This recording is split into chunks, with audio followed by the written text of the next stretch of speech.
ما تسمعش كلام أي حد ما وصلش للنقطة اللي أنت عايز توصل لها.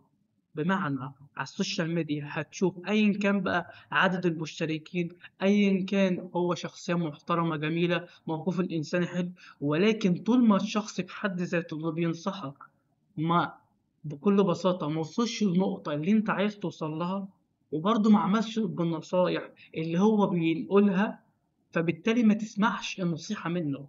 لأن النصيحة المنقولة ملهاش أي قيمة قد النصيحة اللي من شخص حقيقي قالك عليها. بمعنى أنت ولنفرض عايز تفتح بيزنس، كمية أشخاص بيتكلموا عن إزاي تعمل مشاريع وإزاي حرية مالية وحوار كذا، تبص للشخص بحد ذاته هو مش معقد حاجة، تمام. لكن عكس ما مثلا تروح تقابل حد تبحث فعلا عن اشخاص عصاميين، بمعنى انهم بدأوا من الصفر وحققوا ووصلوا لحاجات عالية قوي، وتلف وتشقلب وتروح وتعمل لحد ما تعرف تقابل حد من الناس دي وتسأله. ده حرفيا هيديك اجابات وحاجات انت مش هتسمعها الا من فعلا حد حقيقي نجح. لأن بشكل أو بآخر مهما كانت الناس دي للأسف المحتوى بتاعهم تجاري. يعني هو لو ما قالكش ولو ما اتكلمش بشكل جميل لطيف مقنع من مصادر حلوة، انت مش هتسمع الفيديو، انت مش هتسمع نصيحته، انت كذلك.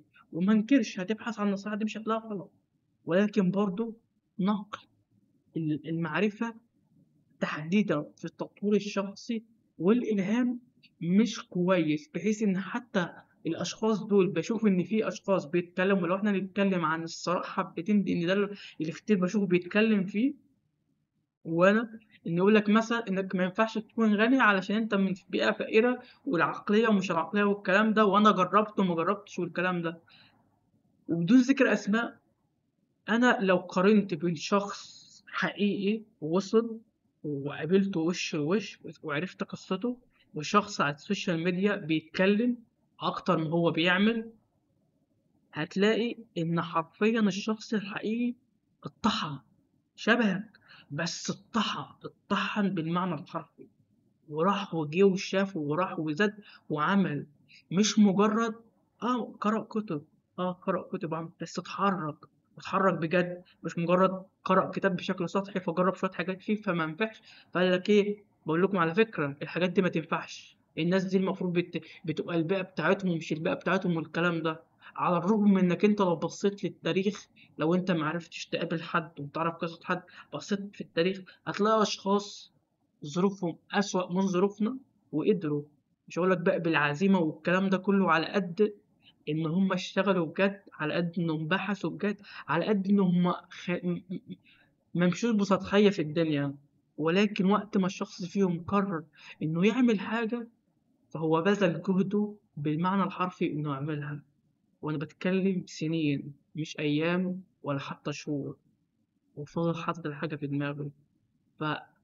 فحاول تدور كتب، لو ما لقيتش أشخاص، عن أشخاص وصلوا للنقطة اللي أنت عايز توصل لها، أشخاص قصصهم حقيقية، أشخاص يشبهوك بجد، وفي نفس الوقت بيعملوا أكتر ما بيتكلموا.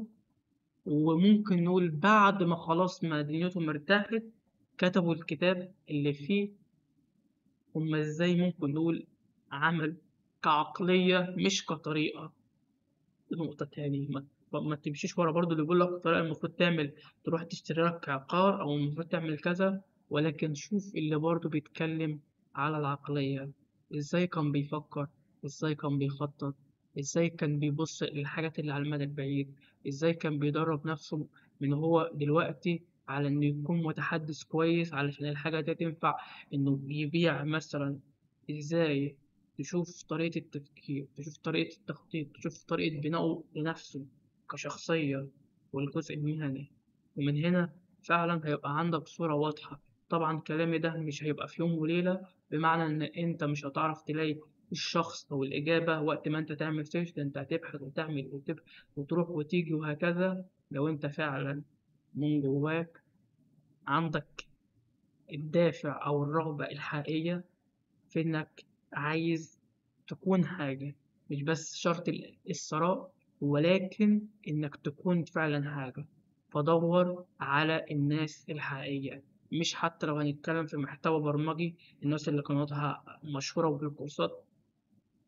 أنا عايز أقول مهما كان الشخص برضه، عايز أقول بجد مفيش أفضل من الكتب في إنك مثلا تتعلم أي حاجة في حياتك، خاصة من الأشخاص اللي هم أعمدة المجال، الأشخاص اللي محترف بيهم مش على النطاق المحلي بل على النطاق العالمي، وليهم قصة. الأشخاص اللي المعرفة بتاعتهم لها أثر في حياتهم، مش مجرد اللي هو حد عمال يقول لك حاجات حاجات حاجات حاجات، وتبص لحياته مش مطبق أي حاجة منها، وتبص لحياته مش الشخص اللي عمال يقول لك إزاي تكونه.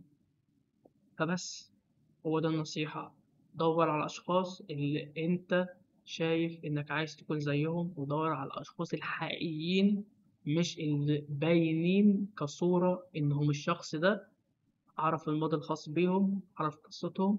الأشخاص الناجحين بجد هتلاقي قصتهم بتبقى ظاهرة، وبيبقى عارفين يقول لك كل حاجة بالتفصيل، ويربطوها بنفسهم، مش مجرد يدوك معلومات عامة أو حتى ترتيب عشوائي بدون ما يربطوا بنفسه. هتلاقيه بيقول لك أنا اكتشفت كذا وقت ما أنا كنت كذا وكنت كذا وفي كذا وأنا كذا وأنا كذا، بيحكي عن نفسه. مش هتلاقيه بيقول لك معرفة، حتى لو بيقول المعرفة فهتلاقيه بيتحرك فيها، بيتشارك وبيتحرك، مش ثابت زي ما هو. بس